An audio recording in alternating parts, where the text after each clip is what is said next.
రే ఏదేమైనా మీ ఆయన గొప్పర్రా. ఎందుకంటానంటే అన్నమాట 15 మందితో గంగమ్మ దినాలు జరుపుకుంటున్నారా. ఈ గంగమ్మ దినాల్లో అంతా బాగుంది, సవ్యంగా జరుగుతుంది. అన్ని మూమెంట్ లో ఒక చిన్న ప్రాబ్లం వచ్చింది. వాడు ఒంటడేమో పోతా పోతా అంటాడు. ఇలా జనాలు చూస్తే ఇంకా 10 మంది ఉన్నారు, ఏం చేయ అర్థం కావని. చుట్టుపక్కల అంతమంది ఉన్నా కూడా మాకెవరు సహాయం చేయలేరా. అప్పుడు వచ్చారా మీ నాయన, నేను ఉండాలి వచ్చారా.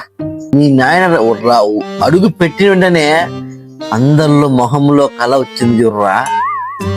ఏ లెవెల్లో వచ్చిందంటే ఆ లెవెల్లో వచ్చిందిరా. మా పరువు పోయింది అనుకున్నావు, ఆ పరువు గంగపాలు కలిపింది అనుకున్నావు. ఆ టైంలో మీ నాయన నిలబెట్టిర్రా, అందరు షాక్. ఏదేమైనా మీ ఆయన గొప్పరా. 10 మంది సరిపోయే పని పడినా మీ నాయన 4 కేజీలు వచ్చినాడు. పురుగుల పట్టి చేస్తావురా నా కొడక.